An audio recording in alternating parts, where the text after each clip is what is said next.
in 1 minute.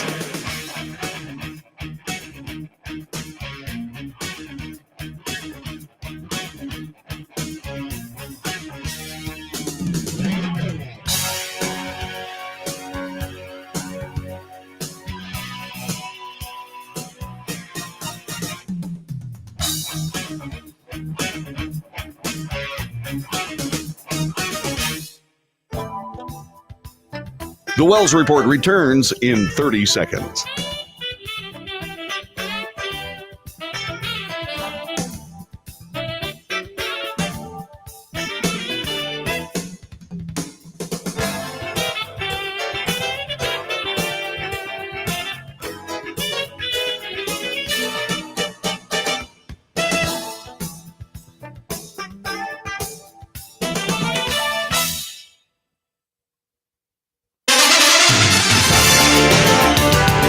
North to south, coast to coast, around the world, this is the Wells Report. Good morning, I'm John David Wells, and I'm still fighting with mountain cedar allergy, a gift from Texas. Welcome. What do we do on this broadcast?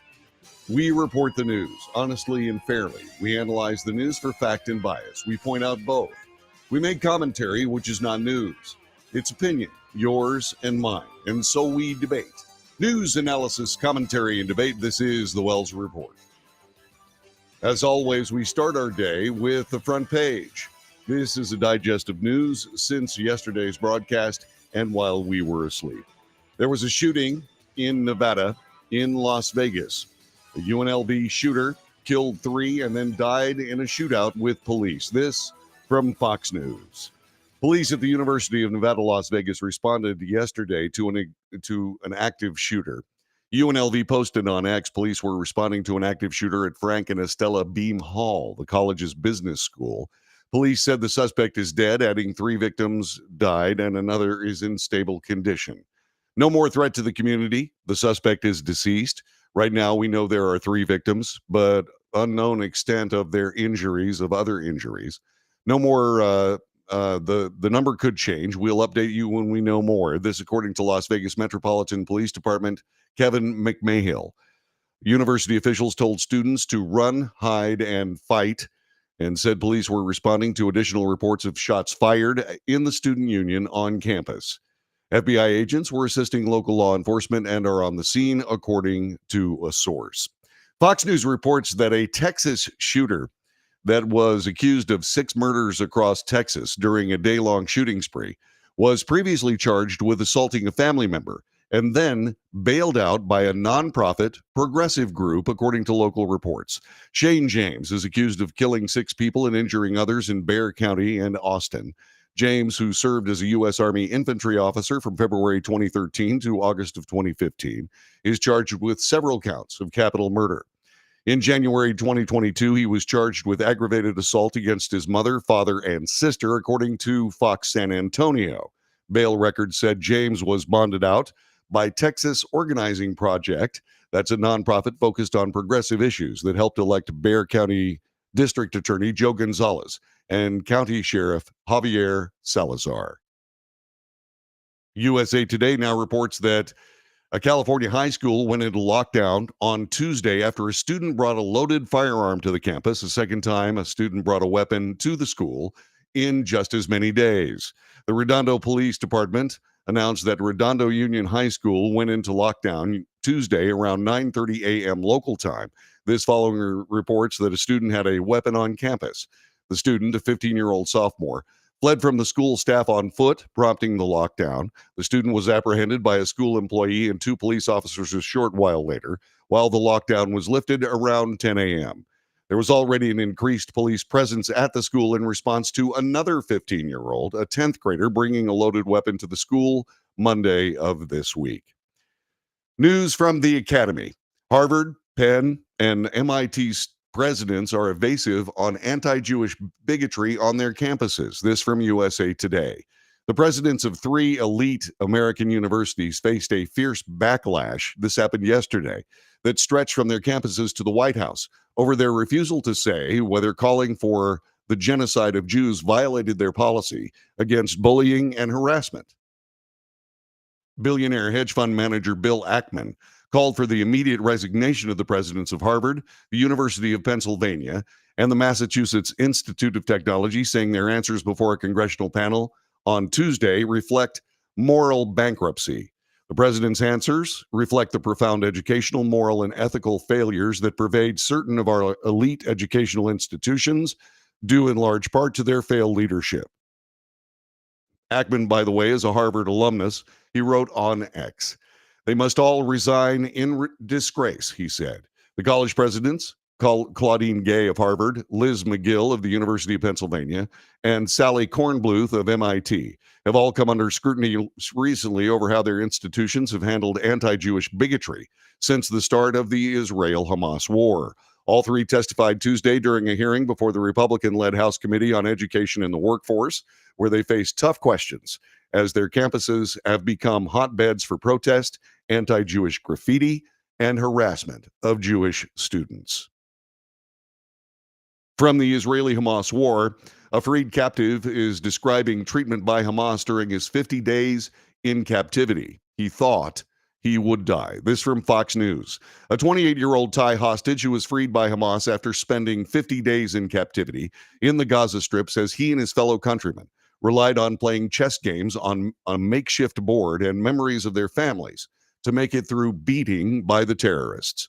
Anucha Agyu, a farm worker in southern Israel, told Reuters that he and 5 Thai colleagues shouted "Thailand, Thailand" when they were confronted by 10 militants on October 7th. But they didn't care, he said, after 2 of his colleagues were killed, including a friend shot dead in front of him. Agyu said he and the rest were brought into Gaza, spent nearly all of their time inside 2 underground rooms. "I thought I would die," he told Reuters from his family home in Thailand, describing how his captors would punch and kick them while the Israelis were whipped with electrical wires. The 2024 election still at it with the Republican candidates. This from Fox News. The 4th Republican presidential debate saw no shortage of fireworks, including plenty of name-calling and personal jabs among the participating candidates. Entrepreneur Vivek Ramaswamy, former New Jersey Governor Chris Christie, Florida Governor Ron DeSantis, and former UN Ambassador Nikki Haley repeatedly clashed in heated exchanges throughout the debate, which was held on the campus of the University of Alabama, Tuscaloosa, yesterday. The debate opened with Haley drawing the ire of DeSantis and Ramaswamy when she defended her ties to banking billionaires and other wealthy individuals. She said, "Look, we'll take support from anybody we can take support from," she said, arguing that support from corporate billionaires did not translate to her automatically agreeing with them on policy. Ramaswamy ripped Haley for accepting money from corporate CEOs. He said we're supporters of environment, socialist, and governance investing, a strategy where environmental factors, such as how a corporation contributes to pollution or climate change, are included in investment decisions. Christie stepped in to defend Haley from Ramaswamy after he attacked her support for aiding Ukraine in its pointless war with Russia. Christie accused Ramaswamy of wanting to concede stolen land to Russia, beginning a nearly inaudible shouting match between the two, which culminated in Christie calling Ramaswamy an obnoxious blowhard. DeSantis slammed Haley as the number 1 governor for bringing the Chinese Communist Party into her state during her time leading South Carolina, citing a video of her welcoming a Chinese company as she stood next to a Chinese flag. He went on to argue that liberal donors would not allow her to be tough on China. Elsewhere in politics, the former Speaker of the U.S. House of Representatives, Kevin McCarthy, is going to resign from Congress early and will not run for re-election next year. This punctuates a historic Capitol Hill career after 15 rounds of voting to become Speaker in January, then getting ousted 10 months later by conservative representatives. "I have decided to depart the House at the end of this year to serve America in new ways. I know my work is only getting started," McCarthy said in an op-ed in the Wall Street Journal. Though McCarthy's next steps are uncertain, he has promised to stay involved in Republican politics. The California Republican declined to make another bid for the gavel after being removed as Speaker in October. He said, quote, "I will continue to recruit our country's best and brightest to run for elected office. The Republican Party is expanding every day. I am committed to lending my experience to support the next generation of leaders. 6 Nevada Republicans have been indicted as fraudulent electors. This from USA Today. 6 Nevada Republicans, including the state party chairman, who claimed to be presidential electors for Donald Trump in the 2020 election, were indicted yesterday for falsely submitting documents to Congress and state officials. The charges, announced by State Attorney General Aaron Ford, mark the latest legal consequences for what prosecutors have called a Republican scheme to send the names of fake electors to Congress to thwart certification of President Joe Biden's election win in 2020. Meanwhile, 10 Wisconsin Republicans have settled a fake elector lawsuit. They posed as fake electors for former President Donald Trump. They've settled a lawsuit, admitted their actions were part of an attempt to overturn the 2020 presidential election results. This, according to attorneys who filed the case yesterday. The lawsuit was filed against the fake electors by Democrat electors for President Joe Biden, which sought $2.4 million in damages. As part of the settlement, the fake electors acknowledged that Biden won the state, withdrew their filings, and agreed not to serve as presidential electors in the future or participate in the transmission of such documents again, among other terms. The defendants are now no longer paying damages. The U.S. border is a mess. U.S. border officials are closing a remote Arizona crossing because of overwhelming migrant arrivals, this being reported by the Associated Press. So many migrants are crossing from Mexico into the United States around remote Lukeville, Arizona. The U.S. officials say they will close the port of entry there so the operations officials who watch over vehicles and pedestrian traffic going both ways can help Border Patrol agents arrest and process new arrivals. Customs and Border Protection announced last Friday the temporary closure of the crossing will start next Monday as officials grapple with changing migration routes that have overwhelmed Border Patrol agents stationed there. Arizona's U.S. senators and governors called the planned closure unacceptable. Customs and Border Protection said it's surging all available resources to expeditiously and safely process migrants and will continue to prioritize our border security mission as necessary in response to the evolving situation. President Biden, for his part, has now said he will compromise in some aspects of negotiations regarding the southern border. This from USA Today.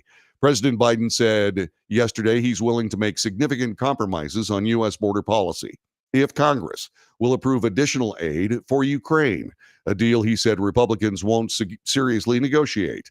Extreme Republicans are playing chicken with our national security, Biden charged in a public plea to lawmakers before the Senate was set to vote on whether to consider the funding bill. He called it stunning that additional assistance has not yet been approved. Republicans have demanded changes on immigration policy in exchange for tens of billions of dollars in military and economic assistance for Ukraine, but bipartisan negotiations on what that should include have been so far unsuccessful. Today is Pearl Harbor Day. It is the 82nd Pearl Harbor Day. USA Today reports that on December 7th, 1941, a surprise attack at the Pearl Harbor Naval Base in Hawaii would officially begin the United States' involvement in World War II. That day, which President Franklin Roosevelt would notably call a day which will live in infamy, is now recognized each year as National Pearl Harbor Remembrance Day. According to the National Park Service, 2,403 service members and civilians were killed. Another 1,178 people were injured in the attack. 2 U.S. Navy battleships, the USS Arizona and the USS Utah, also were permanently sunk. 188 aircraft were destroyed. Commemorations are held every year in Hawaii and across the country to mark the day. American flags will be flown at half-staff to honor the 82nd anniversary of the Pearl Harbor attack. And that is today's front page. Thanks very much for joining us. John David Wells at your service. Coming up, we're going to bring you the latest on what are flying cars. There's a new one out there. You probably want to see it. It's fast. It flies fast. It runs fast. It's kind of a sports car and airplane mix, and it has just been engaged in all kinds of flight testing and may be arriving at a garage near you. This is the Wells Report. Back with more in just a moment.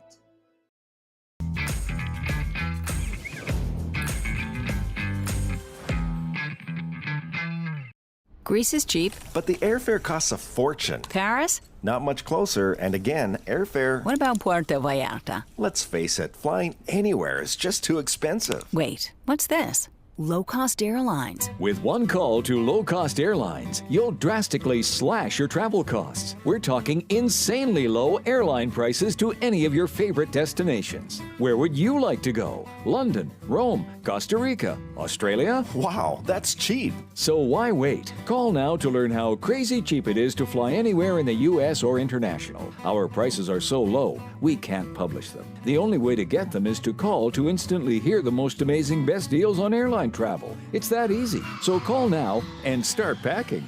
Call 877-512-3895. That's 877-512-3895. 877-512-3895.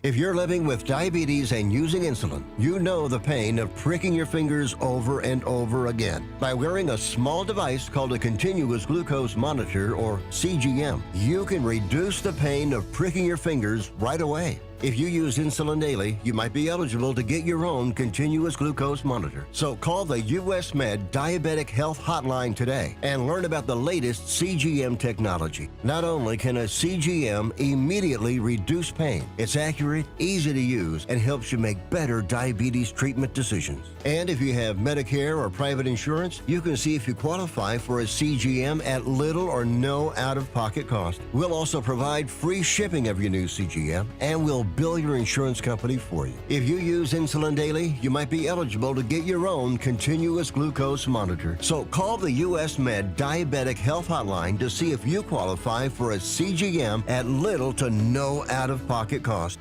Nobody wants to get ripped off, broken into, or robbed, but nobody wants to pay a lot of money to have their home protected either. I've got an offer to tell you about to provide home security for your home for less than $1 a day. For real, with no installation or equipment charges. And this is from a company rated #1 by a leading consumer research company. According to the facts, most of you won't even call unless there's a burglary in your neighborhood or something bad happened. So let's give you a reason. Save money. For less than $1 a day with no other costs, you can get your home secured. Plus, get a lifetime equipment replacement warranty. You need protection for your home. Call the Home Security Hotline right now. Get your home secured for less than $1 a day, and every caller today immediately qualifies for free installation. Call now. Call 877-275-0973. 877-275-0973. That's 877-275-0973.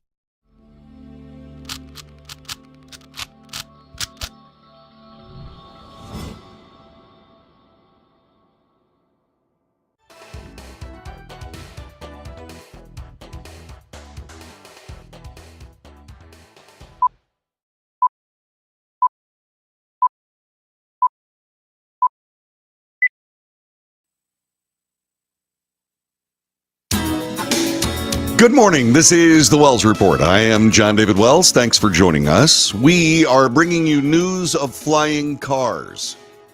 Yeah, we've always wondered where our flying cars have been. It's been a very long time since the concept was broached on The Jetsons, which is a cartoon show. If you've never seen it, it's really kind of cool, actually. In kindergarten, Sam Bousfield showed his friends pictures of flying cars and told them that someday, although he was certainly not a visionary, at least at that time, he said someday the flying cars would indeed exist. He had no idea that he would be the guy making one.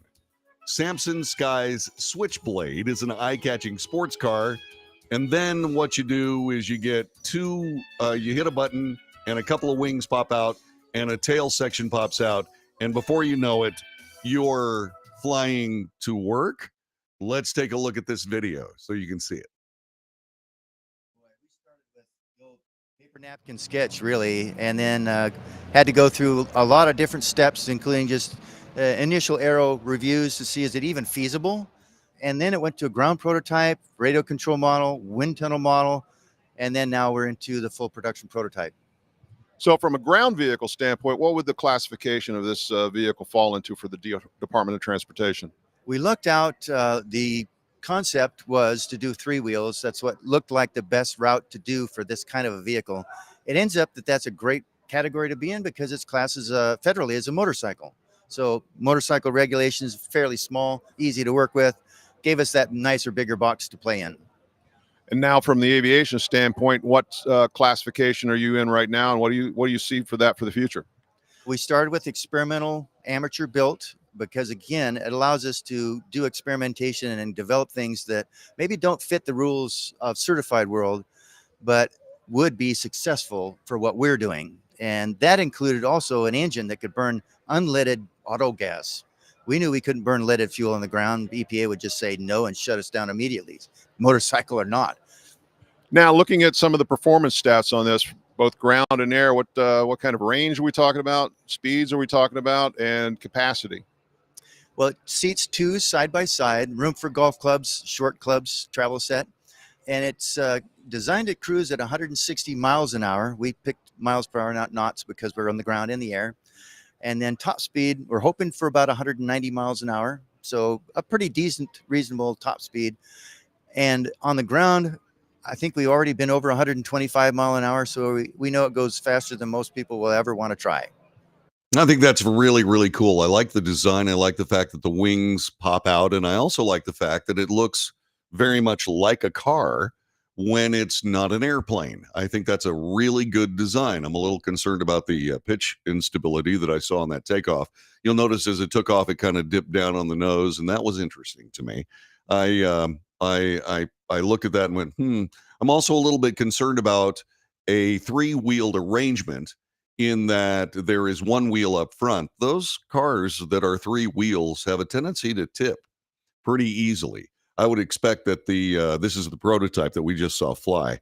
I would expect that at some point, they're probably going to be 2 wheels up front, although they're going to be much narrower than what you saw there. And I also expect that with a wider front stance, you'd be able to get a complete bag of golf clubs in there. But then you start thinking about center of gravity. An airplane has their wings always situated at the center of gravity of the aircraft so that you get that pitch stability that you want. And a storage place normally on an airplane is somewhere close or slightly behind the wings in order to compensate extra weight for the engine, et cetera, et cetera. And that, of course, is what trim controls are all about so that you can fly it reasonably and safely. You also have to have a pilot's license to be able to own one of these things and fly it. It's not going to be something that you could actually fly to work unless you happen to have a runway near your workplace. But flying cars, more and more of them, more and more often. And I kind of like it. I like the idea. Anything to get traffic off the freeways. I probably won't have a flying car. I don't think it would be a good idea because you can't text and fly. Okay, that's not exactly true either. I'm sorry. I was just joking. The Wells Report in progress for Thursday morning, the 7th of December. Back in a moment.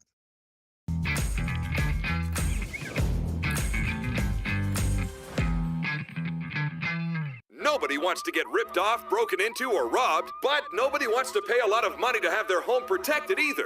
I've got an offer to tell you about to provide home security for your home for less than $1 a day.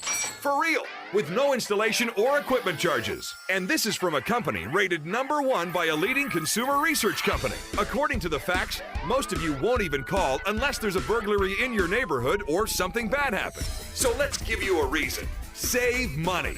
For less than $1 a day with no other costs, you can get your home secured. Plus, get a lifetime equipment replacement warranty.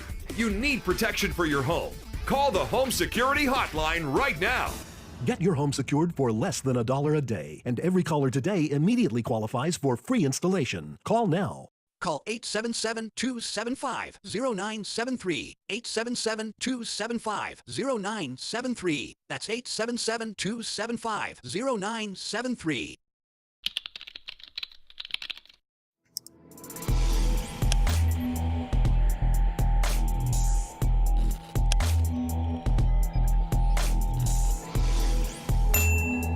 If you're living with diabetes and using insulin, you know the pain of pricking your fingers over and over again. By wearing a small device called a continuous glucose monitor, or CGM, you can reduce the pain of pricking your fingers right away. If you use insulin daily, you might be eligible to get your own continuous glucose monitor. So call the US Med Diabetic Health Hotline today and learn about the latest CGM technology. Not only can a CGM immediately reduce pain, it's accurate, easy to use, and helps you make better diabetes treatment decisions. And if you have Medicare or private insurance, you can see if you qualify for a CGM at little or no out-of-pocket cost. We'll also provide free shipping of your new CGM, and we'll bill your insurance company for you. If you use insulin daily, you might be eligible to get your own continuous glucose monitor. So call the US Med Diabetic Health Hotline to see if you qualify for a CGM at little to no out-of-pocket cost.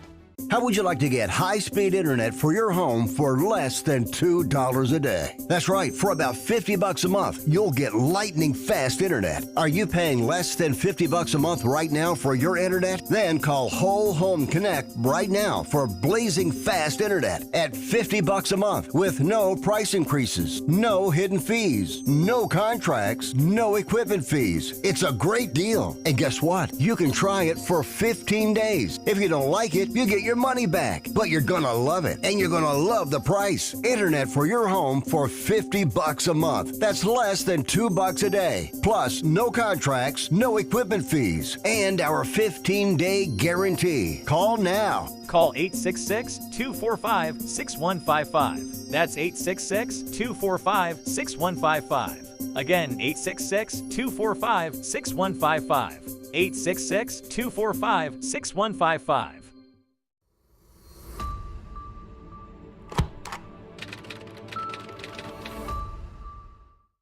Greece is cheap. But the airfare costs a fortune. Paris? Not much closer, and again, airfare... What about Puerto Vallarta? Let's face it, flying anywhere is just too expensive. Wait, what's this? Low-cost airlines. With one call to low-cost airlines, you'll drastically slash your travel costs. We're talking insanely low airline prices to any of your favorite destinations. Where would you like to go? London, Rome, Costa Rica, Australia? Wow, that's cheap. So why wait? Call now to learn how crazy cheap it is to fly anywhere in the U.S. or international. Our prices are so low, we can't publish them. The only way to get them is to call to instantly hear the most amazing best deals on airline travel. It's that easy. So call now and start packing.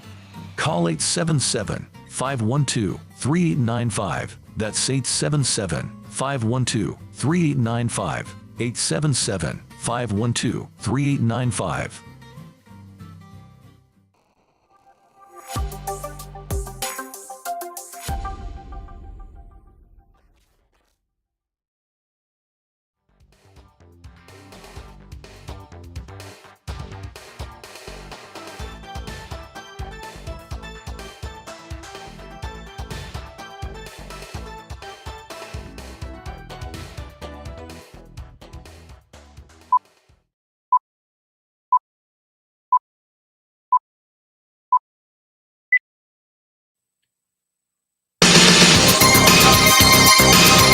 Good morning. This is the Wells Report. Welcome to the broadcast. Good to have you here. Our chat room is flying. You can find that on Facebook, YouTube, X, Twitch, Rumble, and Patreon.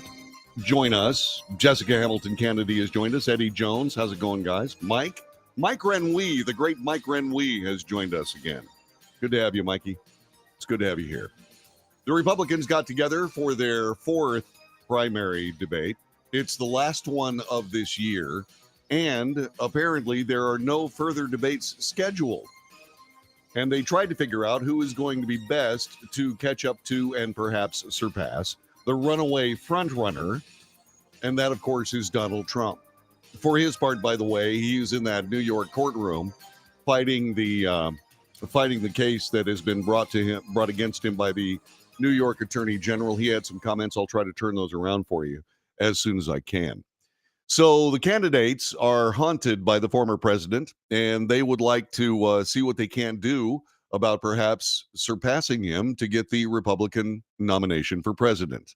that question came more into focus. The fourth debate in Tuscaloosa, Alabama, where they needed to make their case to American voters before the Iowa caucuses.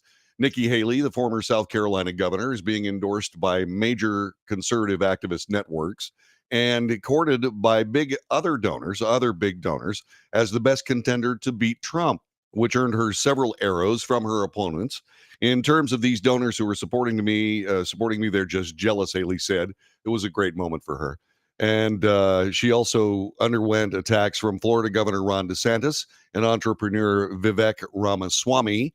And she said regarding the donors, they just wish that the donors were supporting them, and so on. Good moments for Nikki Haley in this debate. The Boston Globe has put together a very good digest of some of the best moments of the debate. Let me play that for you right now. I look at my watch now. We're 17 minutes into this debate, and except for your little speech in the beginning, we've had these three acting as if the race is between the four of us. The fifth guy, who doesn't have the guts to show up and stand here, he's the one who, as you just put it, is way ahead in the polls. And yet I've got these three guys who are all seemingly to compete with, Voldemort, he who shall not be named. They don't want to talk about it. You seem to be saying Donald Trump is no longer mentally fit to be president. Is that what you think? Look, he is showing Father Time is undefeated. The idea that we're going to put someone up there that's almost 80 and there's going to be no effects from that, we all know that that's not true. And so we have an opportunity to do a next generation of leaders and really be able to move this country forward. We also need a president that can serve 2 terms. I don't think Donald Trump, I think I don't think he'd be able to get elected. The Democrats want him to be the nominee. We see that. They are going to turn the screws the minute if he got the nomination. But do you think he's mentally fit? Why doesn't he just answer the question? The question was very direct. Is he fit to be president or isn't he? The rest of the speech is interesting, but completely non-responsive. Is he fit? You have your thing. Is he fit or isn't he? No, I don't have my thing. We don't. He's the thing. Is he fit or isn't he? You're talking about him being 80 years old. It doesn't mean that somebody couldn't get elected. That's up to the people to decide. Ron, is he fit or isn't he? She's been very weak on China. Now, here's the problem. The rhetoric is different, but her donors, these Wall Street liberal donors, they make money in China. They are not going to let her be tough on China, and she will cave to the donors. She will not stand up for you. 15 seconds, Ambassador. First of all, he's mad because those Wall Street donors used to support him, and now they support me.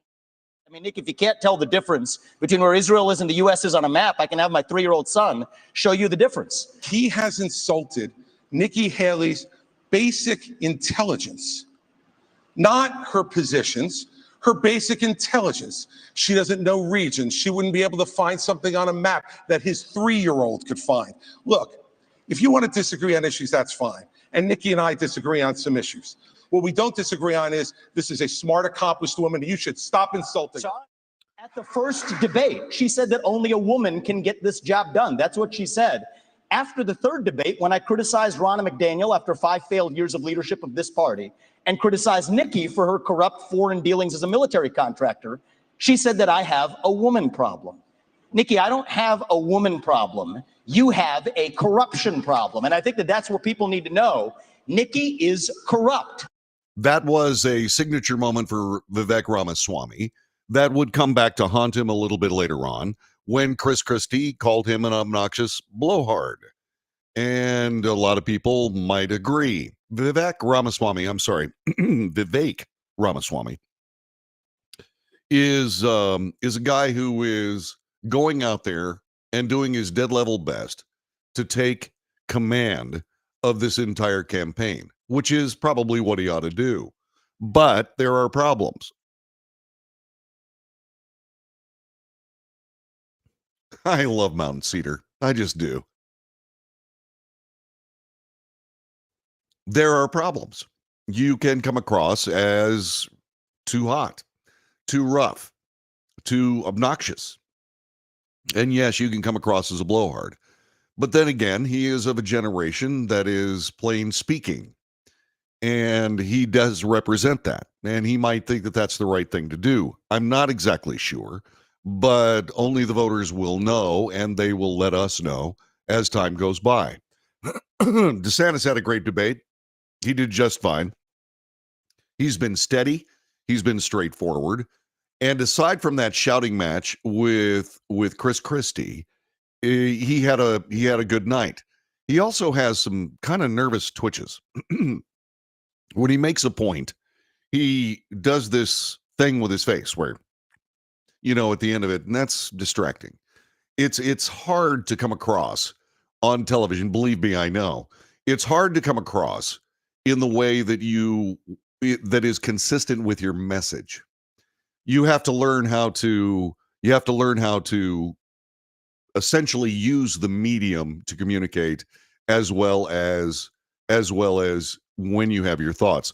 Next time you see Ron DeSantis, when he finishes a point, he'll look down and he'll kind of move his mouth around. He also has some other nervous affectations.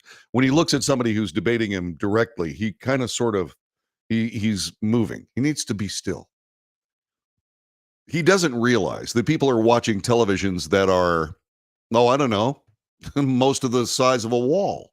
So when you're on television and you see me move my hands and so on, when you're in person, you can make those moves bigger. But when you do that, it's moving across the entire screen.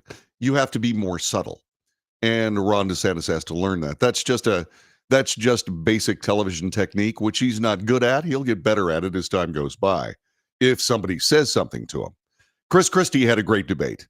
Chris Christie he is a one-issue candidate, and that is to try to move the Republican Party away from Donald Trump. And it's not working. In his summation speech at the end of the debate, he found himself in a position where he was getting booed based on his commentary about Donald Trump. And Donald Trump is there. But Chris Christie, it's amazing. He came out of nowhere to suddenly be a major player in these primary debates. But why? He was there for one reason and one reason only. I stated before, he's there to try to derail Donald Trump. That's his whole purpose. Donald Trump has been, shall we say, incredibly smart in not falling into that trap set by the Republican National Committee. The RNC put Chris Christie up there, holds him up, artificially inflates his numbers, because Chris Christie just doesn't have that national support that would be necessary for him to be on that stage, which might be very annoying to Doug Burgum and Asa Hutchinson, and some of the other people that are no longer there, Tim Scott of South Carolina, for example. But Chris Christie was there specifically to take on Donald Trump. Donald Trump has gotten to the end of he looked this over and he said, why should I go up there and listen to these guys pound on me for 90 minutes, 2 hours, and essentially turn things into a giant food fight? There was no reason for him to do it. And he wisely has stayed away. There are no more Republican primary debates scheduled. So you might see the end of Chris Christie's gambit to become the president of the United States, and perhaps Vivek Ramaswamy, depending on what happens in Iowa. I suspect that Chris Christie is going to stick around through the Iowa caucuses. He will be set aside because he just doesn't have that support. Vivek Ramaswamy may indeed be able to energize younger voters or younger caucus goers, and they may indeed actually keep him going. He also has enough money to do it as far as he wants to. Then that leaves Governor DeSantis and Governor Haley. Those are two strong candidates. Of the two, I feel more comfortable with Ron DeSantis insofar as Ron DeSantis is a guy who, while being a machine politician, which he is also somebody who is looking at this in a more pragmatic way. He's somewhere between Nikki Haley and Donald Trump. And then Nikki Haley is a straightforward Republican, I would even say neocon, and she would behave in that way. And I'm not exactly sure that Republicans, they may feel like they could cast a vote for her, but I don't really think that they would be approving of her presidency if she actually got the job. You know, neocons had their moment in the sun. They did some very, very good work for this country. But also you need to understand that Mitch McConnell is a neocon. Kevin McCarthy is a neocon.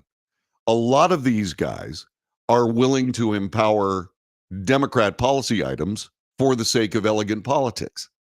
And that is not what the American public are looking for, especially when you consider that Congress, the Senate, the entire United States government is not only wildly unpopular, but if you ask Americans in polling situations, if you ask Americans what they think about the U.S. government, they'll tell you that the biggest threat to American liberty and freedom is the United States government. Further, 75% of Americans of all political stripes believe the country's on the wrong track. And so the government is not going to be well served by just another government political lackey. And that's my concern. Now, Donald Trump injures himself with statements that are roundly exploited by the mainstream media. And I don't know whether it hurts him with the voters, but it certainly hurts him from a standpoint of what people say about him on mainstream media outlets. But maybe that's part of his plan. They're going to say nasty things about him anyway because he represents a sea change in the way the U.S. government is indeed run and what it does. And this particular election, it has come to the fore that there are 4 branches of government, not 3. The executive branch is bloated. It is power mad. It is drunk with all of its ability to be able to essentially regulate the American people without having to go through the messy process of a Congress. The administrative state, the intelligence community, the law enforcement community, the DOJ, all of these organizations have gotten to the point where they honestly believe that they can do anything with the country they choose. And that is simply not the case. And so this particular election, at some point, is going to revolve around a dramatic reduction of this administrative state. Indeed, the Supreme Court of the United States heard a case a couple of weeks ago or last week where they discussed reining in the Security and Exchange Committee. The Securities and Exchange Commission. Because their regulations are supplanting American law and in some cases supplanting the Constitution and Bill of Rights of the United States. This 4th branch of government is about to get curtailed in one way, shape, or form unless Republicans are unsuccessful at regaining the presidency and unless the Supreme Court of the United States decides to say, no, we're going to clip the wings of these executive branch agencies. This is something I've been calling for a very long time. There's also something else about this debate that I want to spend a little bit of time on. News Nation, which is a relatively small cable network news organization, did a superb job with the debate. They were able to sort of tamp down the food fight aspect that has plagued other debates.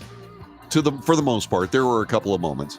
But Elizabeth Vargas, Peabody-winning ward anchor of News Nation's Elizabeth Vargas Reports, Megyn Kelly, formerly of Fox News, and the host of the Megyn Kelly Show, Eliana Johnson, the editor-in-chief of the Washington Free Beacon, moderated the debate. They were superb. They did a great job. Those are talented people. And all I can say is keep your eyes on News Nation. Now, do we know much about its political bent on the news? Chris Cuomo is a part of that organization. Chris Cuomo famously is out of control when it comes to leftist politics. At least he showed that at CNN, but perhaps he learned a lesson there. I don't know. We'll see. But News Nation did a very good job, and I have put them on my list of stations to watch. The Wells Report in progress. Back in a moment.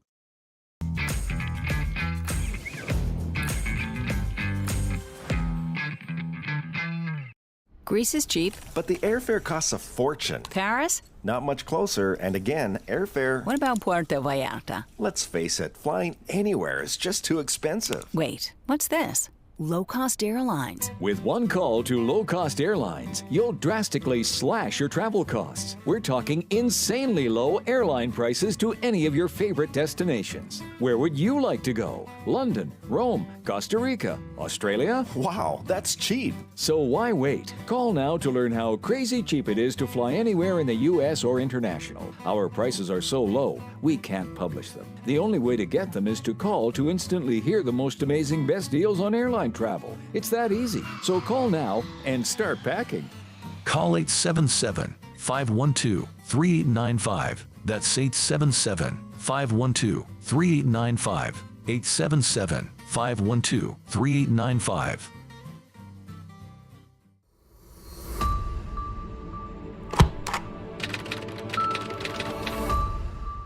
How would you like to get high-speed internet for your home for less than $2 a day? That's right, for about $50 a month, you'll get lightning fast internet. Are you paying less than $50 a month right now for your internet? Then call Whole Home Connect right now for blazing fast internet at $50 a month with no price increases, no hidden fees, no contracts, no equipment fees. It's a great deal. And guess what? You can try it for 15 days. If you don't like it, you get your money back, but you're gonna love it, and you're gonna love the price. Internet for your home for $50 a month. That's less than $2 a day. Plus, no contracts, no equipment fees, and our 15-day guarantee. Call now. Call 866-245-6155. That's 866-245-6155. Again, 866-245-6155. 866-245-6155.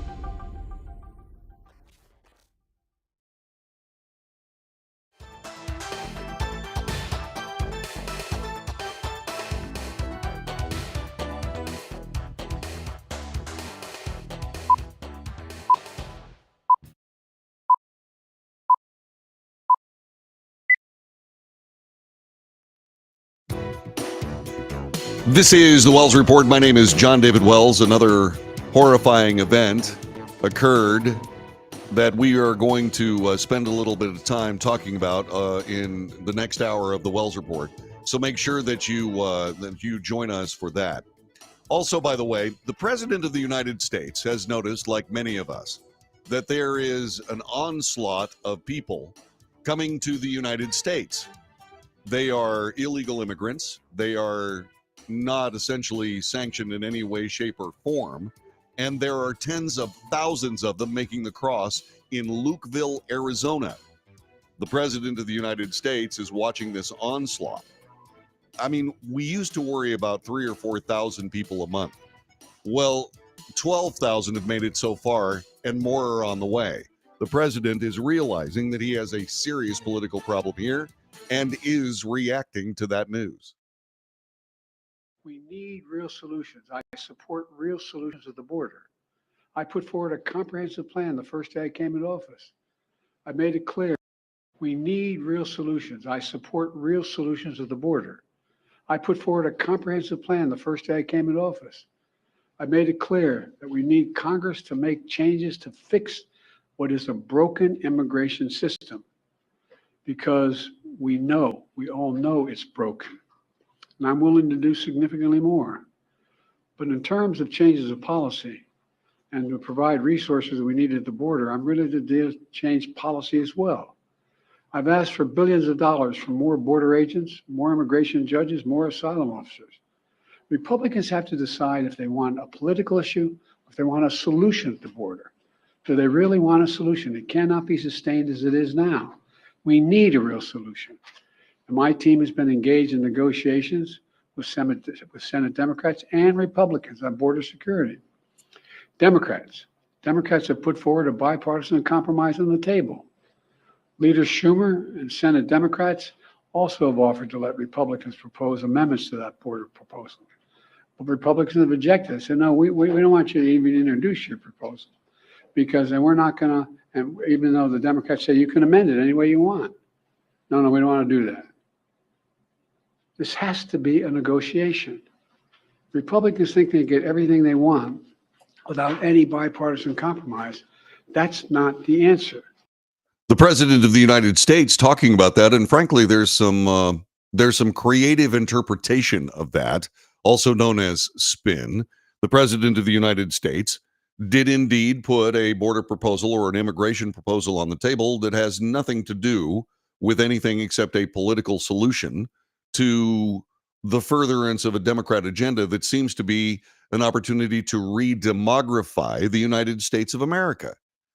And this is outrageous. It is outlandish. And it is absolutely outside the realm of reality when it comes to our current situation here in the United States. There are people that are going to fix this problem. Vivek Ramaswamy came up with this yesterday. He said that we need to reinfuse 287G, which is that provision in the immigration code that allows peace officers of every state to act as deputies for the immigration's control people in Washington, D.C. These people are going to be returned to their country. They must be returned to their country.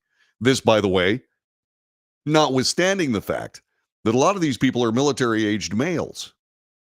There are tens of thousands, if not a couple of million, Chinese nationals, all of military age, all living in the United States right now. And they may be running pedicure shops. They may be doing all kinds of things that are contributing to the society of the United States of America in some way, shape, or form. But why are they actually here?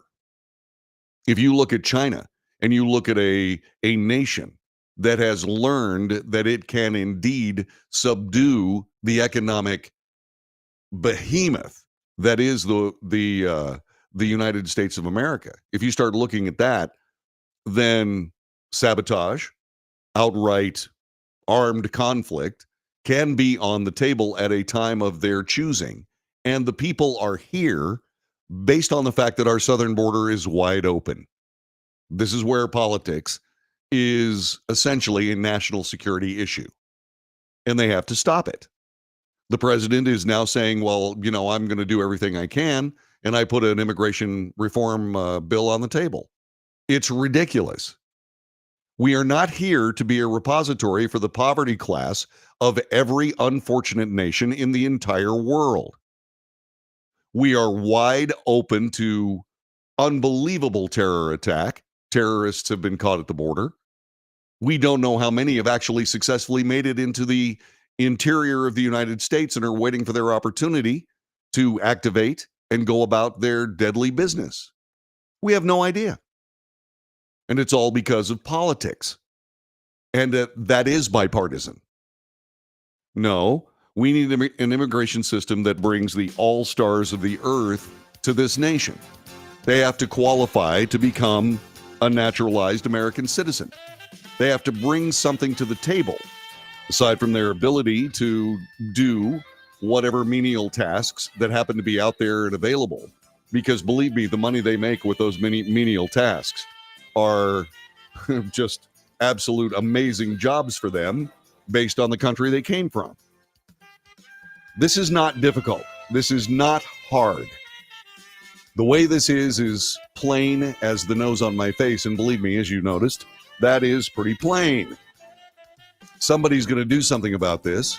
There's going to be wholesale deportations after this next election, if indeed the people of the United States choose wisely. Whatever that choice is, something must be done. This is the Wells Report, hour number 1 in the books, hour number 2 right around the corner.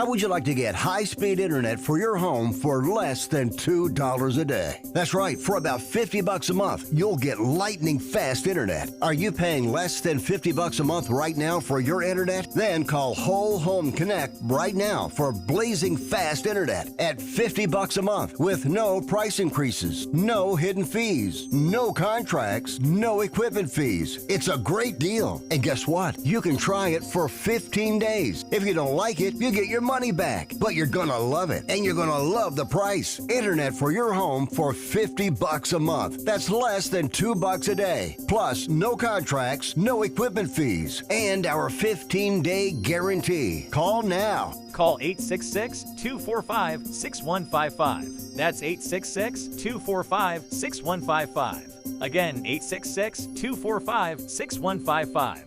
866-245-6155.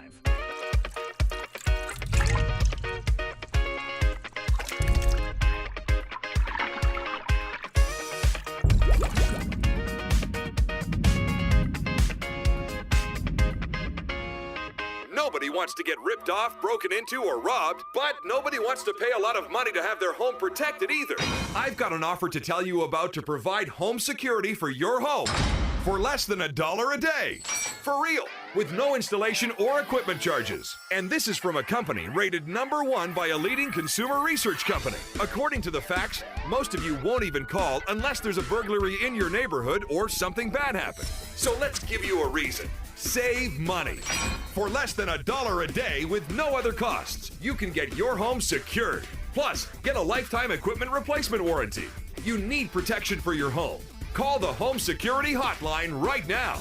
Get your home secured for less than $1 a day, and every caller today immediately qualifies for free installation. Call now. Call 877-275-0973. 877-275-0973. That's 877-275-0973.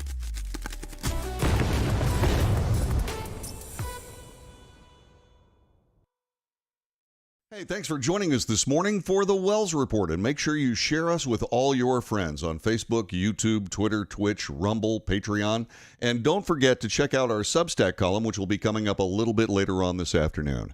When you do all this, make sure you subscribe. Make sure you give us those thumbs up. They are really important. Check the notification box so you know when we're on the air, and whatever you do, join us every morning, Monday through Friday, 9 to 11 a.m. Central Time, for the Wells Report.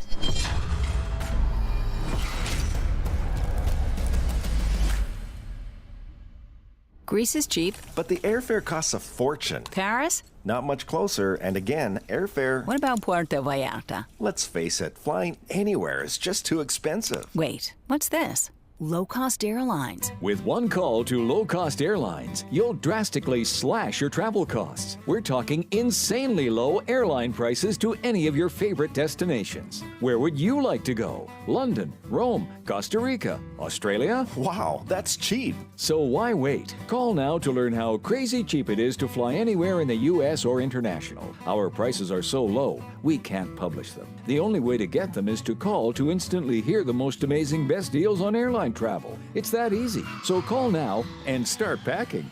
Call 877-512-3895. That's 877-512-3895. 877-512-3895.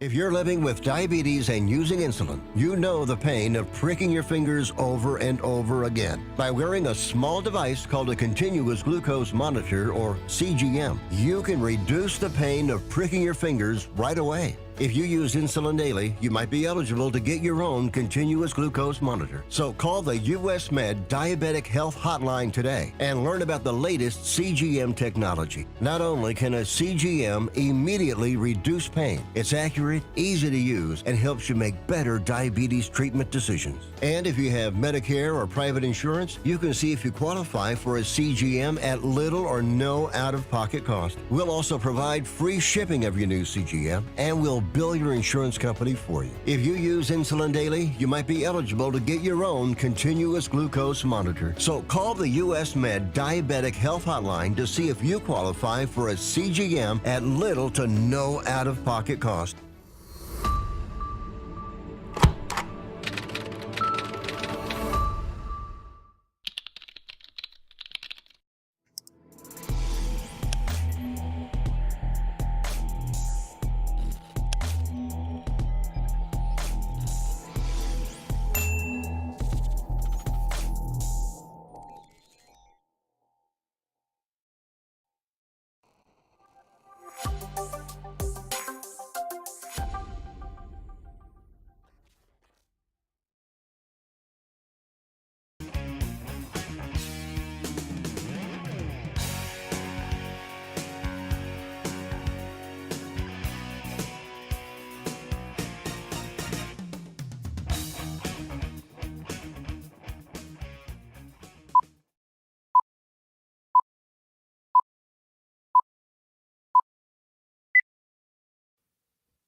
Good morning. Welcome to the Wells Report. This is where you get honest and truthful news. You get analysis for fact and bias. We deprogram or depropagandize the mainstream media here. We make commentary which is not news. It's opinion, yours and mine, and so we debate. A couple of different ways for you to do that. You can call us at 817-379-2172. 817-379-2172. You can find that right there on the very fancy television lower third on our screen. Join us and tell us what you think. 817-379-2172. A shooter at the University of Nevada, Las Vegas, sprayed bullets into crowds at two campus buildings during a lunchtime assault. This happened yesterday. That killed 3 and caused panic among students who ran in horror from end-of-semester classes before the shooter was gunned down by police. Another person was in critical condition. That condition has been upgraded to stable. The motive for the shooter has remained unclear. However, there is information that just came out.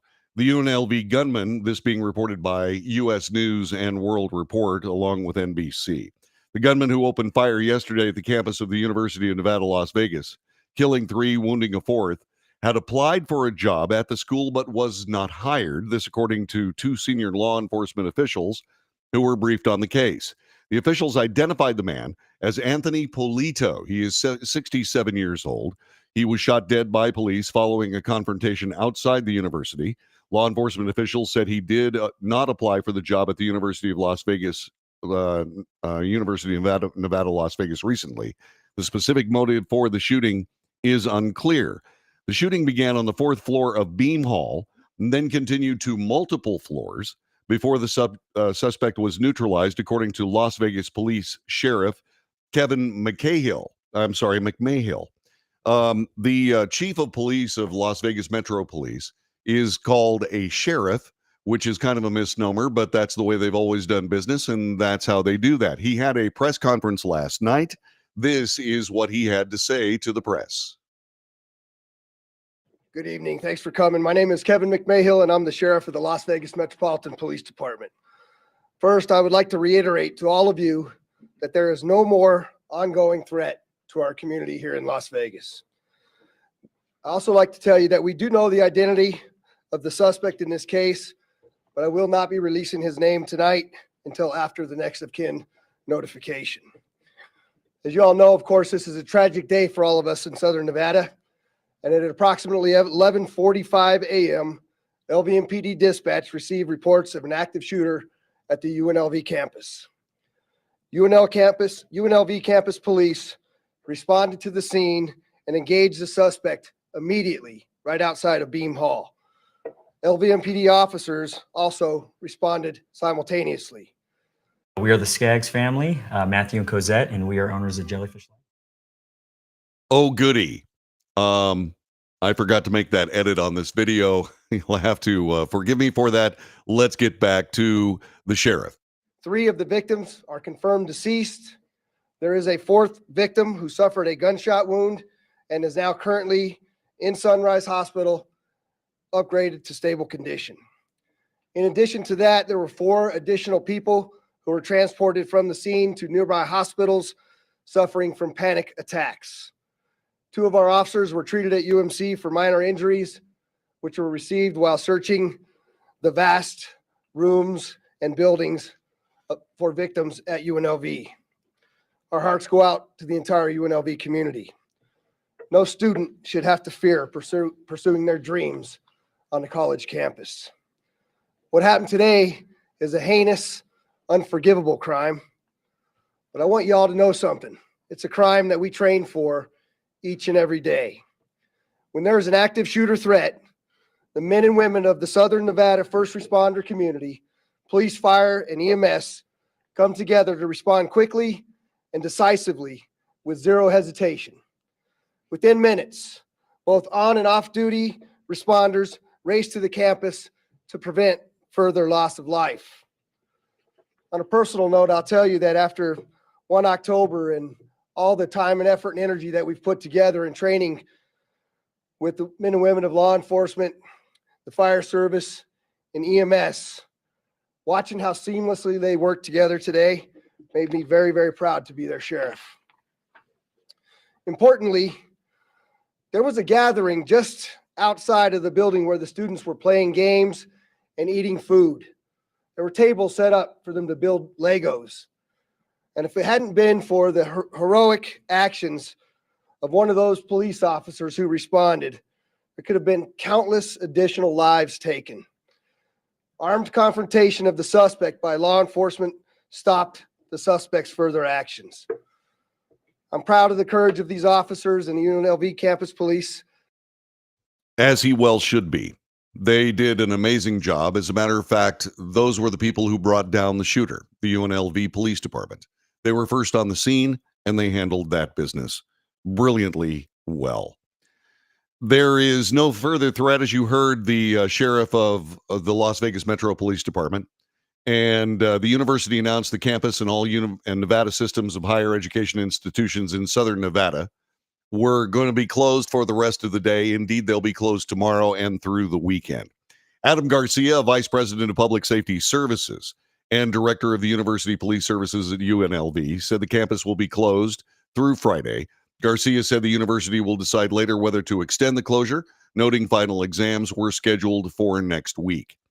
The shooting happened, by the way, in a city that was the site of one of the worst mass killings in U.S. history. This on October 1st, 2017, a mass shooting at the Mandalay Bay Casino in Las Vegas. A gunman fired from his upper-level hotel room, killing 58 and wounding hundreds more. Wednesday's assault brought widespread fear around the campus. There have been 630 mass shootings in the United States. This, according to the Gun Violence Archive. The archive defines a mass shooting as at least 4 victims shot, either injured or killed, not including the shooter. In 2022, there were 646 total mass shootings in the United States. Nevada Governor Joe Lombardo said state officials are in constant communication with UNLV and the Las Vegas police. If you are on campus, please continue to follow their instructions as the campus was evacuated. President Biden says the national mass shooting problem is not normal. President Joe Biden said the nation's mass shooting problem can never be regarded as normal. He urged Congress to pass bills banning assault weapons, high-capacity magazines. It's unknown what type of gun the shooter used in Nevada, but that does not stop that particular anti-gun agenda from being spewed even before the families have been able to even begin the arrangements for their dead. That is unseemly and it's awful. President Biden also encouraged Congress to enact universal background checks, pass safe storage laws, and other common sense measures to thwart the spread of gun violence. And together we must do more to prevent more families, more communities like Austin, San Antonio, Las Vegas from being ripped apart by gun violence. The simple case of this is that we do not do what is absolutely necessary to be able to make sure that things like this don't happen. In other words, if you use a gun in the commission of any crime, whatever sentence that you will be given following you being found guilty of using a gun in a crime will begin with 25 years, no parole. That's the first thing that has to happen. The very first thing. If people would realize that they are going away for most of their life, or at least a significant portion of it, simply by using a gun, people will stop using guns. Further, the only thing that I hear about these common sense gun measures that keep being spewed immediately after these shootings, which is outrageous. It's absolutely outrageous. I mean, politics has got to cannot supplant reality. And the simple reality is nobody knows anything yet. We have no idea what weapon was being used in these shootings. We also have another problem. Now, I don't know whether this man is someone who is part of the academic realm. Apparently he was. He apparently did indeed try to get a job. Anthony Polito, 67 years of age. We have no idea what his background is, but all I can tell you is that why in heaven's name aren't people actually identifying what the real issues are here? The real issues are this. If you strip away the gun violence in major Democrat-run cities, the United States is a very, very peaceful place. Absolutely it is. You know, we have a Texas shooter that, as it turns out, was bailed out of jail after what could be a precursor criminal event involving his own family. He was bailed out by a progressive 501c3. Why? Well, because I guess he was the right political group, I suppose. And when you start thinking about the realities of all of this, we are creating, pardon the pun, self-inflicted wounds across this land because we refuse to hold the people responsible for these kinds of attacks. We refuse to hold them responsible. We refuse to drastically sanction them for using a weapon in the commission of crime. If indeed that was the case, I guarantee you that these kinds of attacks would certainly be dramatically reduced. And while it doesn't make a whole bunch of difference insofar as these mass shootings, this is a partisan anti-Second Amendment group that keeps track of these mass shootings. They, believe me, any shooting is terrible. A mass shooting is qualified by these people as being a shooting where four or more are killed, not including the shooter. That's all well and good. But even though it is a very small number, there are still fewer mass shootings in the United States this year than they were last year. And there is no reason to impose draconian anti-gun law on the people of the United States, the vast majority of which never, ever consider using a weapon on someone else. This very small number of people that take weapons in hand and try to solve their problems with them, those should not be the precursor to condemning, as is constantly done, the rest of the gun buying and legal gun owning part of the United States that discharges their responsibilities brilliantly. Year in, year out. Year in, year out. It was somewhere around, I believe, 646 was the number. Yeah, no, 630 this year, 646 last year. Those shootings are contrasted with 165 million Americans who own weapons. You cannot impose collective punishment on a peaceful, law-abiding society based on an infinitesimally small number of people that decide to use weapons to solve whatever problem happens to pop up that day. And until we start seriously sanctioning those people who would act in that way, we are not going to see progress. And we're certainly not going to see the entire United States government render the rest of us as defenseless as the three who lost their lives yesterday. That is not going to be the case in these United States. This is the Wells Report. John David Wells, thanking you very much for joining us. Coming up in just a couple of moments, we're going to spend some time with the Academy. Presidents of major universities looking mighty awful. Next.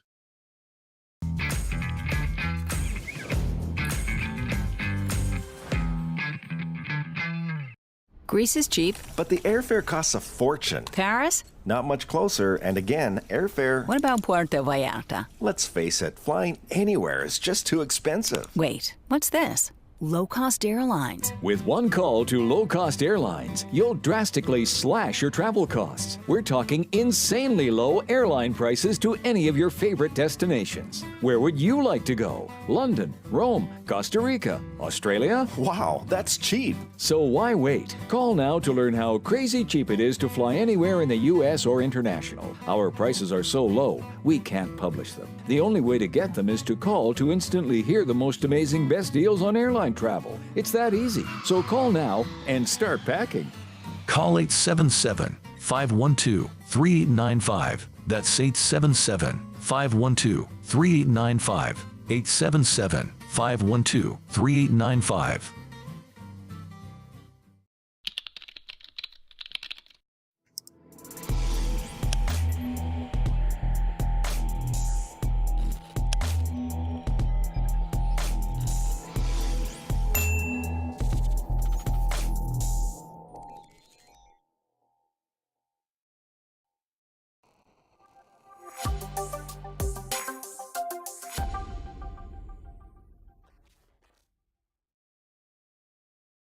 If you're living with diabetes and using insulin, you know the pain of pricking your fingers over and over again. By wearing a small device called a continuous glucose monitor, or CGM, you can reduce the pain of pricking your fingers right away. If you use insulin daily, you might be eligible to get your own continuous glucose monitor. So call the US Med Diabetic Health Hotline today and learn about the latest CGM technology. Not only can a CGM immediately reduce pain, it's accurate, easy to use, and helps you make better diabetes treatment decisions. And if you have Medicare or private insurance, you can see if you qualify for a CGM at little or no out-of-pocket cost. We'll also provide free shipping of your new CGM, and we'll bill your insurance company for you. If you use insulin daily, you might be eligible to get your own continuous glucose monitor. So call the US Med Diabetic Health Hotline to see if you qualify for a CGM at little to no out-of-pocket cost. Nobody wants to get ripped off, broken into, or robbed, but nobody wants to pay a lot of money to have their home protected either. I've got an offer to tell you about to provide home security for your home for less than $1 a day.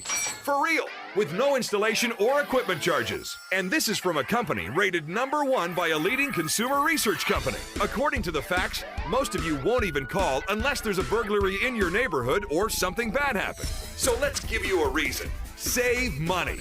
For less than $1 a day with no other costs, you can get your home secured. Plus, get a lifetime equipment replacement warranty. You need protection for your home. Call the Home Security Hotline right now. Get your home secured for less than $1 a day, and every caller today immediately qualifies for free installation. Call now.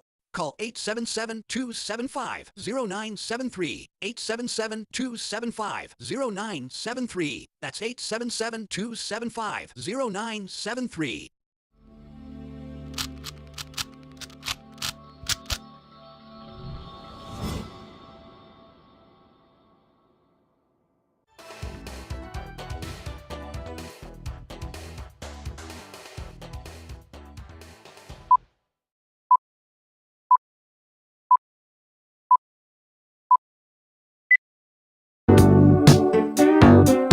This is the Wells Report. John David Wells, thanking you for joining us this morning. There is a show out there that was started by Jon Stewart called The Daily Show on the Comedy Channel. It is a brilliant send-up of mainstream media news. Jon Stewart left the broadcast years ago, and there have been several who have picked up the mantle, some successful and some not so much. The latest is a guy named Charlemagne the God. Charlemagne is a radio personality who does a show called The Breakfast Club. The man is brilliant. He has talked a little bit. He spent a little bit of time chatting about the the fact that Democrats have been playing too much fascist cards in the game of politics in these United States. Now, Charlemagne, I feel a little bit uncomfortable with him calling himself Charlemagne the God. I'm assuming that that's going to change at some point, but this was brilliant, and I want to share it with you here on the Wells Report. Watch this. And I know we're all blaming Republicans for a potential Trump comeback, but it's not all on them. It's on Democrats, too. Every single election, they say the Republican nominee is going to destroy America. They said it about Mitt Romney. Mitt Romney. At this point, Romney's just a reusable grocery bag away from being a Democrat. Even now, if Nikki Haley won the nomination, Democrats would say she's going to end democracy, too. The problem is Trump actually will. But people are tuning it out because Democrats have been crying fascist for so long. Honestly, liberals, there's only one way for you to stop Donald Trump. Reverse psychology. Yeah. Act like you like him, okay? All the MAGA people care about is owning the libs. So just embrace Trump. Then they'll reject him. Yeah. Charlemagne is funny. He runs a brilliant radio show. He's very good, makes great commentary, not just from the left. Fox News is calling him a liberal comedian. He's not. He's a radio personality, and he is more center left, if anything, if not deadly in the center. The man is very, very talented. And this idea that the Democrats keep using whatever news story of the day to provide some kind of hysterical narrative is something that he's pointing out here. And, oh, by the way, he also is criticizing media coverage in general. He calls it the alarmist media. Every single election, they say the Republican nominee is going to destroy America. He did say, by the way, that he believes, or at least he says he believes, that Donald Trump will indeed end democracy. That is not what's going to happen. He had a chance to do that. He was the president of the United States for 4 years. He most assuredly did not end democracy in these United States. If anything, he provided an amazing amount of energy required to make a democracy thrive.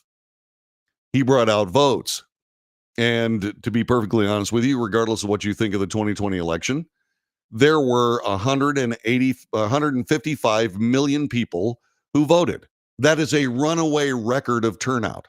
So runaway, in fact, that a lot of us are sitting there looking at this going, what? But that being said, democracy has thrived under the Trump era.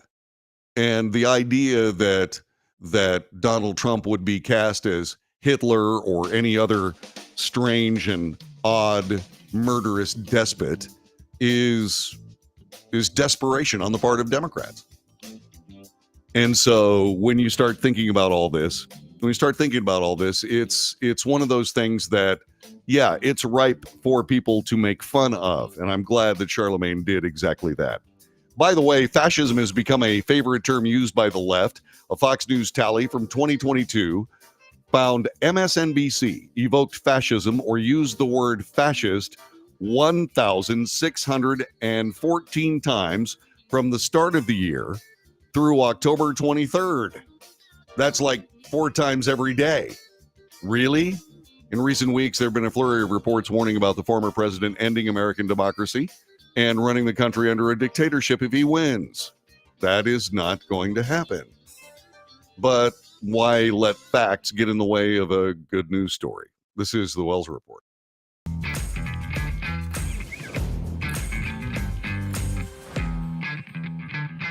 Nobody wants to get ripped off, broken into, or robbed, but nobody wants to pay a lot of money to have their home protected either. I've got an offer to tell you about to provide home security for your home for less than $1 a day. For real. with no installation or equipment charges. And this is from a company rated #1 by a leading consumer research company. According to the facts, most of you won't even call unless there's a burglary in your neighborhood or something bad happened. So let's give you a reason. Save money. For less than $1 a day with no other costs, you can get your home secured. Plus, get a lifetime equipment replacement warranty. You need protection for your home. Call the Home Security Hotline right now. Get your home secured for less than $1 a day, and every caller today immediately qualifies for free installation. Call now. Call 877-275-0973. 877-275-0973. That's 877-275-0973.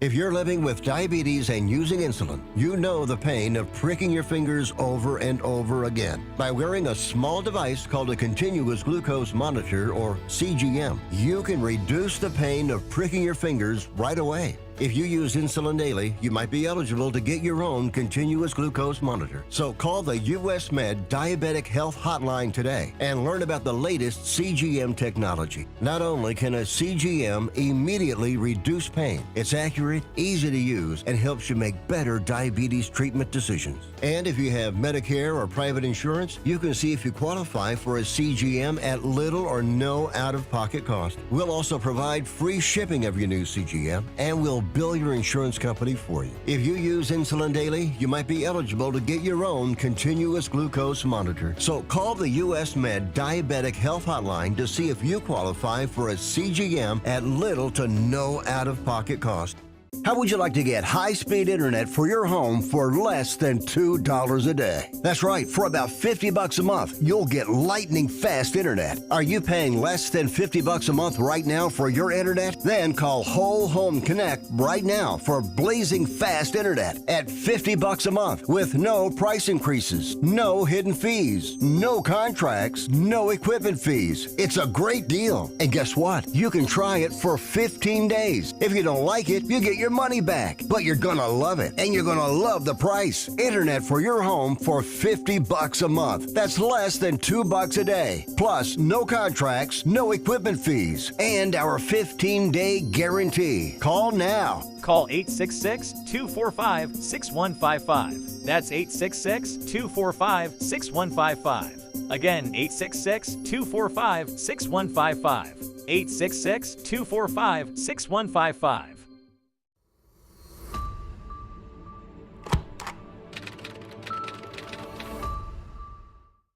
Greece is cheap. But the airfare costs a fortune. Paris? Not much closer, and again, airfare... What about Puerto Vallarta? Let's face it, flying anywhere is just too expensive. Wait, what's this? Low-cost airlines. With one call to low-cost airlines, you'll drastically slash your travel costs. We're talking insanely low airline prices to any of your favorite destinations. Where would you like to go? London, Rome, Costa Rica, Australia? Wow, that's cheap. So why wait? Call now to learn how crazy cheap it is to fly anywhere in the U.S. or international. Our prices are so low, we can't publish them. The only way to get them is to call to instantly hear the most amazing best deals on airline travel. It's that easy. So call now and start packing.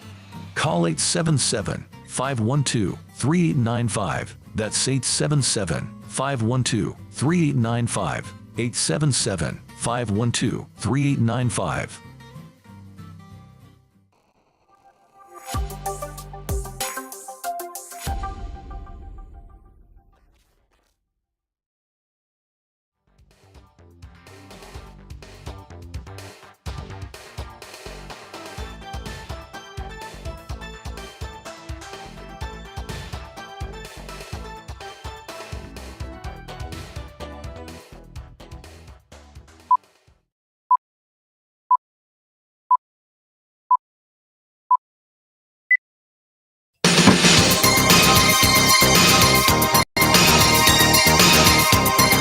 I made it. This is the Wells Report. Thanks very much for joining us today as we bring you the news, analysis, commentary, and debate. The academy, the universities and colleges around the nation have shown themselves to be not real good people. And to be perfectly honest with you, it's high time that they indeed face reprimand for their stances. 3 of the college presidents, university presidents, major ones, Harvard, the University of Pennsylvania, and also MIT, were in testimony before a House committee, and this is the basis of where all this has come when it comes to anti-Semitism, anti-Jewish bigotry on their campuses.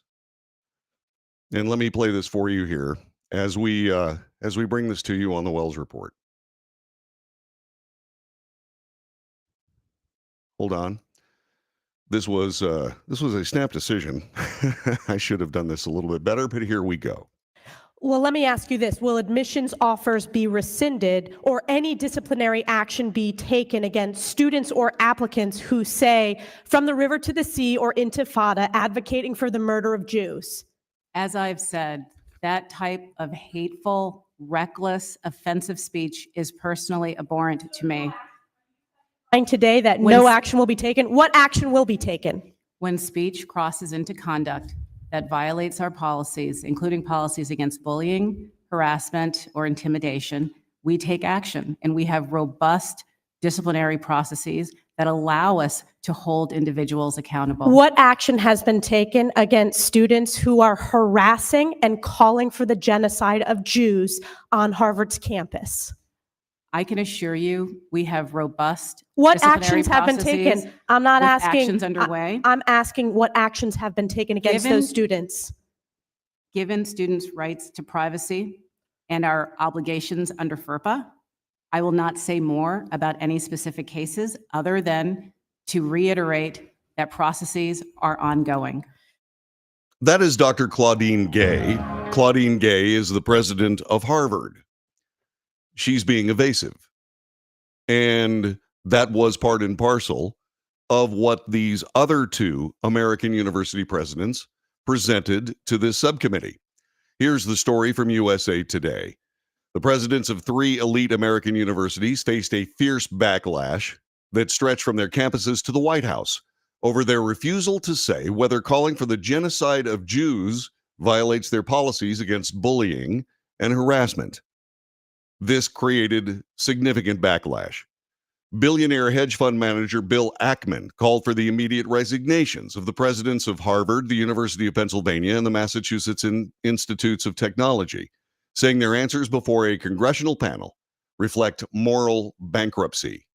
The president's answers, this is a quote, "The president's answers reflect profound educational, moral, and ethical failures that pervade certain of our elite educational institutions, due in large part to their failed leadership."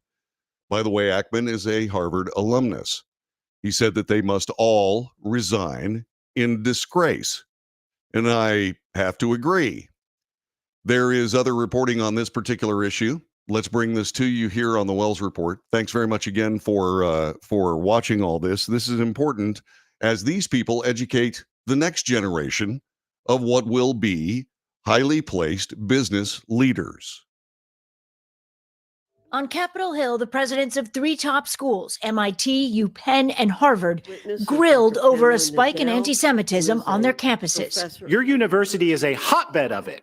At the center of the hearing, tension over how to protect both student safety and free speech while combating anti-Semitism and Islamophobia. Disagreements about the conflict in the Middle East should never escalate to threats of violence. Harvard's president was asked about pro-Palestinian demonstrators calling for intifada on her campus. Can you But not our say here that it is values against the also- code of conduct at Harvard? We embrace a commitment to free expression, even of views that are objectionable, offensive, hateful. It's when that speech crosses into conduct that violates our policies. In recent weeks, a number of Jewish students have told NBC News they worry for their safety. Why today a Jewish student is afraid to walk to the library at night. Congressman, let me start by saying I'm devastated to hear that, and the safety and security of our campus and our students in particular is my top concern. All three presidents are facing criticism for their response to hate rhetoric on campus. Each walked through new plans to combat anti-Semitism. Staff here at UPenn say they've received anti-Semitic emails and hateful slogans were projected on buildings. Now there's additional security at religious centers and a new anti-Semitism task force. Editors of UPenn's student newspaper spoke with us today on campus. I think the important part is to have respectful discourse. People do feel, on both sides, kind of feel like the space for open discussion and discourse has been lost. The president's testifying on Capitol Hill told Congress today they're fighting hard to get it back. Stephanie Gosk, NBC News, Philadelphia. Stephanie Gosk, an amazing report, very well done, and frames the issue that we are currently faced with when it comes to our universities becoming hotbeds of what is, for all intents and purposes, considering that the Palestinian cause is an ideology as opposed to the policy of a nation state, is abhorrent. They're simply in a position where they are providing nothing more but intellectual bankruptcy on this. And it's awful. It's just awful.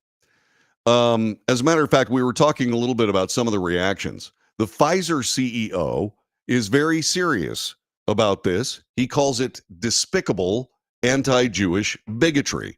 This from Fox Business News.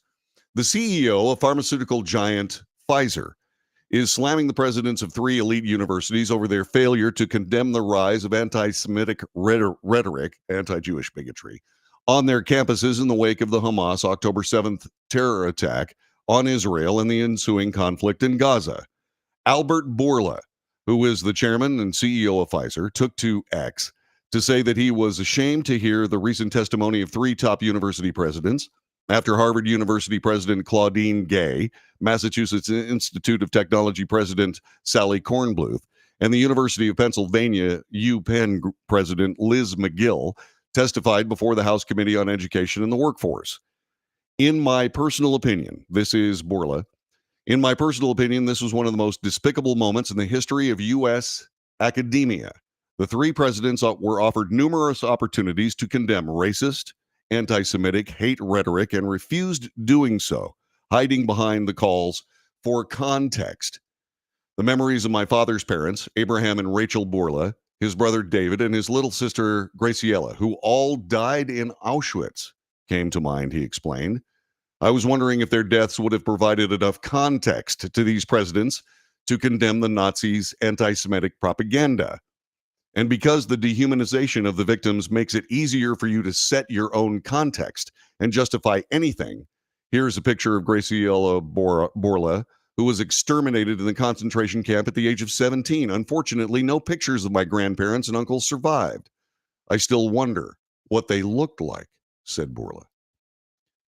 The trio of elite university presidents faced a grilling before the House panel on Tuesday. Representative Elise Stefanik, who chairs the House Republican Conference, pressed the presidents on whether calls for global intifada is a call for violent armed resistance against the state of Israel and the genocide of Jews, which, by the way, it is, as well as other rhetoric that violates the campus code of conduct. Each president said that such rhetoric would only violate campus rules if words became conduct, which is a position they reiterated multiple times throughout the hearing in response to questions posed by lawmakers on the congressional panel. Kornbluth said that such rhetoric would violate MIT's policies if targeting individuals not making public statements. She added such chants, from the river to the sea, can be anti-Semitic depending on the context when calling for the elimination of the Jewish people, and the campus would investigate such incidents as harassment if found to be pervasive and severe.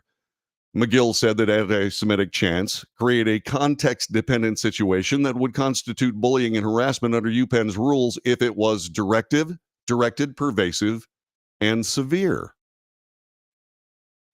Look, the simple case of the matter is that in the context of the Jewish people, in the context of Palestinians through Hamas, simply interested in the eradication of the Jewish people, that seems to me that is directive, pervasive, and severe. Therefore, those people picking up the ideology, insofar as this is not the policy of a nation state, but an ideology, clearly followed by these people making these statements on these campuses, it seems to me that that is also directed, pervasive, and severe. They simply have no way, of being able to rationalize any of this. Now, these presidents are trying to walk back their statements, and that is being met with certain levels of, shall we say, incredulity by many people around the nation. University of Pennsylvania President Liz McGill, this from Fox News, walked back her rhetoric on whether calling for the genocide of Jews violated the Ivy League School of Conduct or school's code of conduct on bullying or harassment after she faced backlash. She said this, quote, "There was a moment during yesterday's congressional hearing on anti-Semitism when I was asked if a call for genocide of Jewish people on our campus would violate our policies. In that moment, I was focused on our university's long-standing policies aligned with the U.S. Constitution, which says that speech alone is not punishable. I was not focused on, but I should have been, on the irrefutable fact that a call for genocide of Jewish people is a call for some of the most terrible violence human beings can perpetrate," said President McGill. "It's evil, plain and simple," she went on to say. Elise Stefanik was quick to respond on X. This pathetic PR cleanup effort by @Penn shockingly took over 24 hours to try to fix the moral depravity of the answers under oath yesterday. There was not even an apology. She made one yesterday. By the way, the questions were asked over and over again, and no statement will fix that particular mess, she said. No statement will fix what the world saw and heard yesterday. There's zero question the world knows the only answer is for @Penn to deliver accountability and bring in new leadership immediately. Now, this is under the undercurrent of what is also something that is going on, which is legal action against these very campuses and others. Lawyers have worked with Jewish students to bring very expensive lawsuits to the academia hall of administration in these campuses, and it is high time that this happen. This is harassment. This is bullying. This is anti-Jewish bigotry. It is no more or less elegant than that.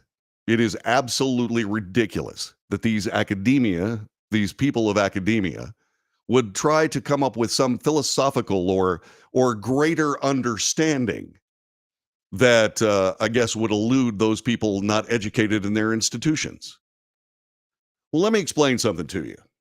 My lack of education hasn't hurt me none. I can read the writing on the wall. That's what Paul Simon said. I have worked for decades to educate myself in the ways of reality. That is not something that you are going to find in America's colleges and universities. By the very nature of an academic effort, most of what they discuss is theoretical. And theory is a very, and we have just seen it. Theory, when applied to human reality, falls dramatically short.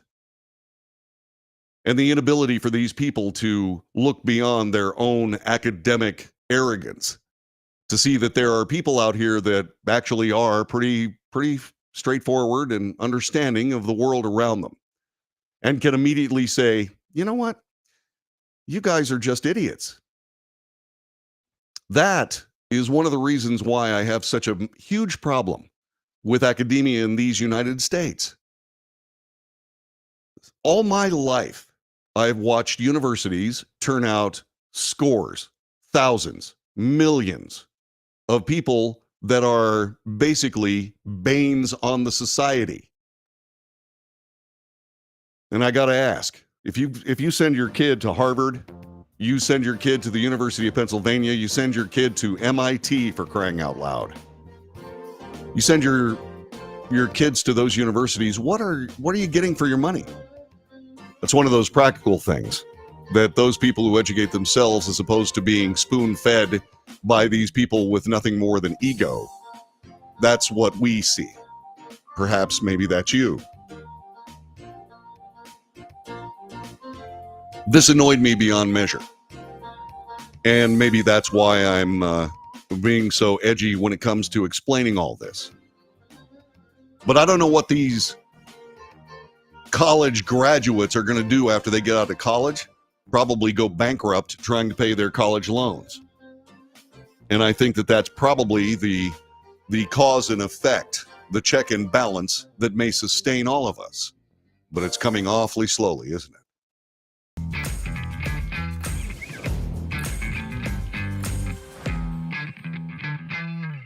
Greece is cheap. But the airfare costs a fortune. Paris? Not much closer, and again, airfare... What about Puerto Vallarta? Let's face it, flying anywhere is just too expensive. Wait, what's this?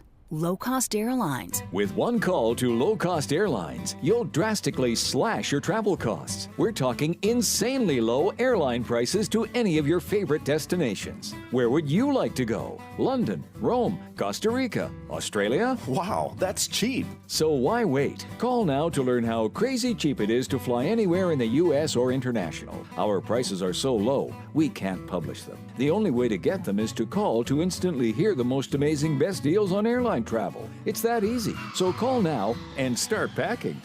Call 877-512-3895. That's 877-512-3895. 877-512-3895.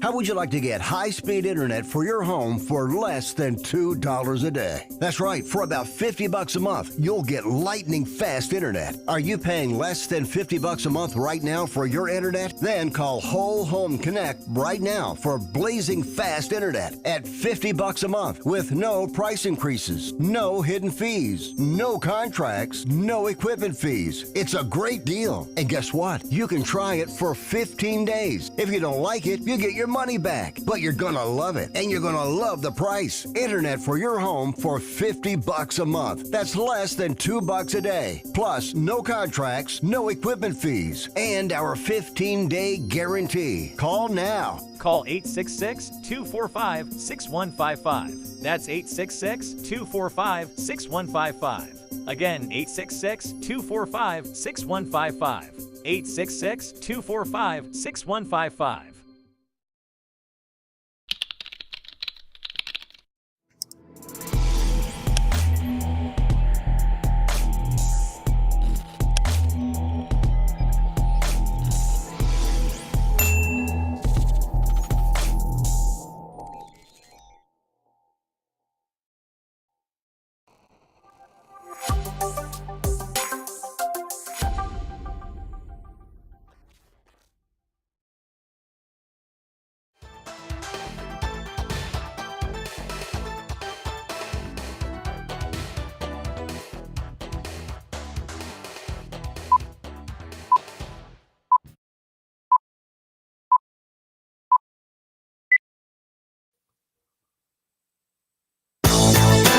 The Wells Report in progress for this Thursday, the 7th of December, year of our Lord, 2023. From Israel and Hamas, the conflict there, a 28-year-old Thai hostage who was freed by Hamas after spending 50 days in captivity in the Gaza Strip, says he and his fellow countrymen relied on playing chess games on a makeshift board and memories of their families to make it through the beatings by their Hamas captors. Anucha Angkyu, a farm worker in southern Israel, told Reuters that he and 5 Thai colleagues shouted Thailand, Thailand when they were confronted by 10 militants October 7th, but they didn't care. After 2 of his colleagues were killed, including a friend shot dead in front of him. Angkyu said he and the rest were brought into Gaza and spent nearly all of their time inside 2 underground rooms. I thought I would die, he told Reuters from his family home in Thailand, describing how his captors would punch and kick them while the Israelis were whipped with electrical wires. During one stretch, Angkyu said he and 5 others were served flatbread and 2 bottles of water between them a day. If they wanted to take a bathroom break, they had to be escorted by an armed guard to a hole in the ground near the 5 by 5 foot room where they were being held. The ordeal ended October 25th when a guard served them a meal and said, "Thailand, go home," according to NQ. He told Reuters he was then led through tunnels for about 2 hours before being handed over to the Red Cross. Israeli Defense Forces spokesperson Rear Admiral Daniel Hagari announced today that 2 senior members of the Hamas intelligence unit in the Gaza Strip have been eliminated. In a joint statement, the IDF and Israel's Shin Bet intelligence agency identified the individuals as Abdel Aziz Rantizi and Ahmed Ayush. Rantizi had been responsible for field intelligence in the Gaza Strip and participated in the planning of the October 7th massacre. And there is more. As a matter of fact, something just popped up here. Let me see. The Israeli military has just released a video. It just happened while we were talking, of Hamas fighters being taken out with an airstrike in the Gaza Strip after they were captured, operating again in a civilian area. The IDF said a Hamas terror cell armed with RPG anti-tank missiles was identified by IDF field intelligence soldiers operating in a civilian area in the northern Gaza Strip. Let me bring this to you here on the Wells Report. Once again, this is just in, and from what we understand, there is graphic content in this particular video.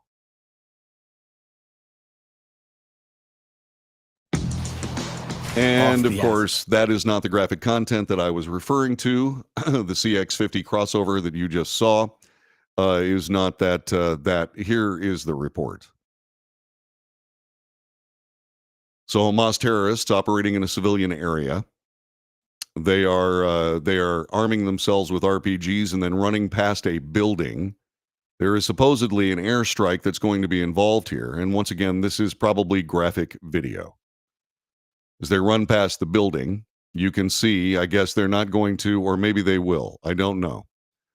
They're not going to show us. Good. That's a good thing because, frankly, that is some very difficult. I'm sorry, you didn't see that, did you? Let me replay that for you again if I can. Can't. Okay. I tried. That's one of those things. That's one of those things where you do your absolute dead level best. And like I said, it was breaking news. This, however, is not breaking news. Let me see if I can bring this to you. I have just enough time. This is a report from Trey Inkst from Fox News. It's brilliant. He's been doing amazing work, and this is the very latest that he offered.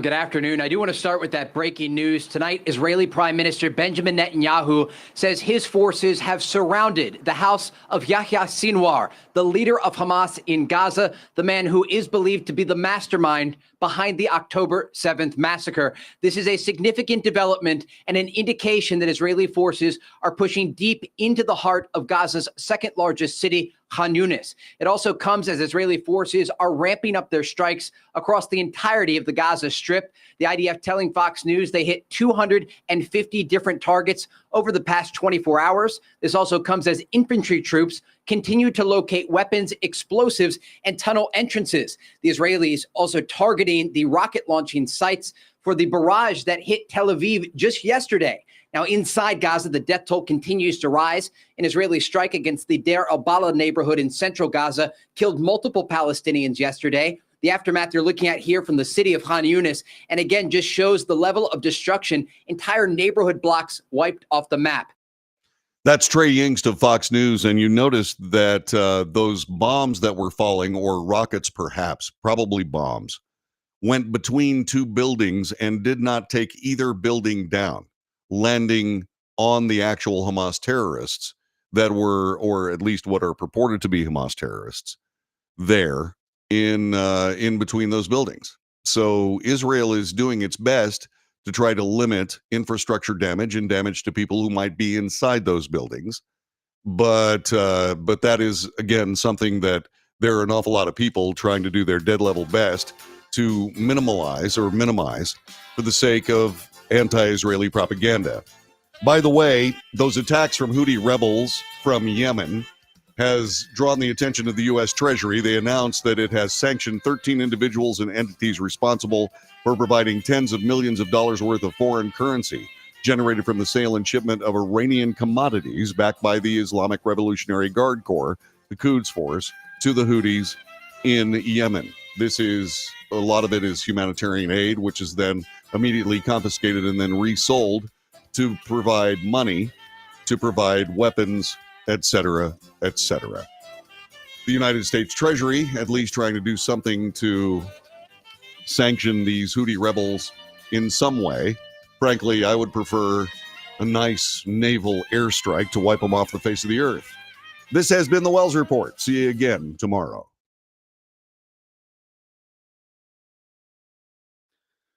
And okie dokie. Wow. Let's see.